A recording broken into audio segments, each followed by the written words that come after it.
আচ্ছা, পেট আৰু প্ৰতিভা কেতিয়াবা লুকাই থাকে জানো? পেট আৰু প্ৰতিভা কেতিয়াও লুকাই নাথাকে। হেল্ল' গাইছ, গহীন আৰু মই ৰাতিপুৱাই ওলালোঁ ধেমাজিলৈ বুলি। এনেকৈ আমি জীয়াঢল নদীৰ ওপৰেদি গৈ আছোঁ এতিয়া ধেমাজি। আৰু এনেকৈ আহি আমি আহি পালোঁ ধেমাজিতে থকা এখন RR চিনেমা হল। আমাৰ ধেমাজিত দুখন চিনেমা হল আছে। এখন হ'ল ধেমাজি চিনেমা কেফে আৰু এখন হ'ল RR চিনেমা হল। আমি প্ৰথমে আহিলোঁ RR চিনেমা হললৈ। আমি চিনেমা চাম বুলি আহিলোঁ ঠিকেই, কিন্তু দুৰ্ভাগ্যবশতঃ এতিয়ালৈকে চিনেমা হল খোলাই নাই, এজনো মানুহ নাই ইয়াত। এনেকৈয়ে অলপ সময় অপেক্ষা কৰাৰ পাছত আমি আকৌ আহিলোঁ ধেমাজি চিনেমা এণ্ড কেফেলৈ। কিন্তু আমাৰ ভাগ্য সঁচাকৈ বেয়া আছিল। এনেকৈ গহীন আৰু মই অলপ সময় অপেক্ষা কৰাৰ পাছত আমি আকৌ আহিলোঁ RR চিনেমা হললৈ।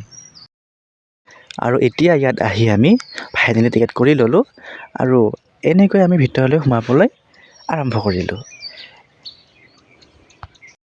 আমি এতিয়া চাম যতীন বৰাৰ অগ্নিবাণ। আৰু আমি ইফালে ঘূৰি থাকোঁতে আমাৰ বহু সময় পলম হৈ গ'ল, গতিকে চিনেমাখন আৰম্ভ কৰিলে আমি এতিয়া নিজৰ জেগাত গৈ বহি ল'লোঁ। চিনেমাখন আৰম্ভ হ'ল একশ্যনেৰে।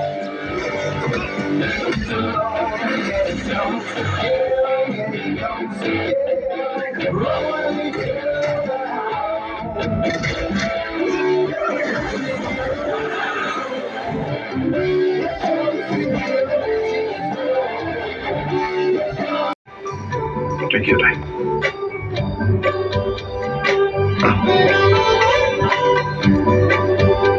কি হে দাদা, কি হে ভণ্টি, কি কৰছা?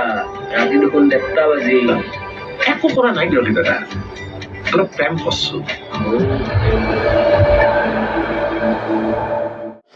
এতিয়া হৈ গ'ল ইণ্টাৰভেল।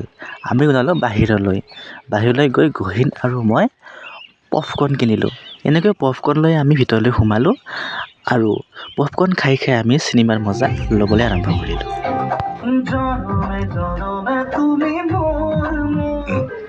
পেট আৰু প্ৰতিভা কেতিয়াও লুকাই নাথাকে।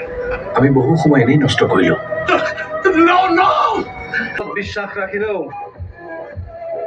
কেতিয়াও নিজৰ ওপৰত অন্যায় হ'বলৈ নিদিবি। কোনেও যাচি নিদিয়ে ৰে ভাই। অৱশেষত চিনেমা শেষ হ'ল আৰু আমি বাহিৰলৈ ওলাই আহিলোঁ। এয়া চাওক আমাৰ অসমীয়া চিনেমাৰ দুৰৱস্থা। চিনেমা চাই শেষ হোৱাৰ পাছত গহীন আৰু মই আহিলোঁ ধেমাজিতে থকা এখন ফিচাৰ মাৰ্কেটলৈ। এনেকৈ গহীন আৰু মই ফিচাৰ মাৰ্কেটত সোমালোঁ আৰু সোমাই মেলি ইফাল সিফাল ঘূৰি ফুৰি অৱশেষত আমি টি-চাৰ্ট দুখনমান লৈ ওলাই আহিলোঁ।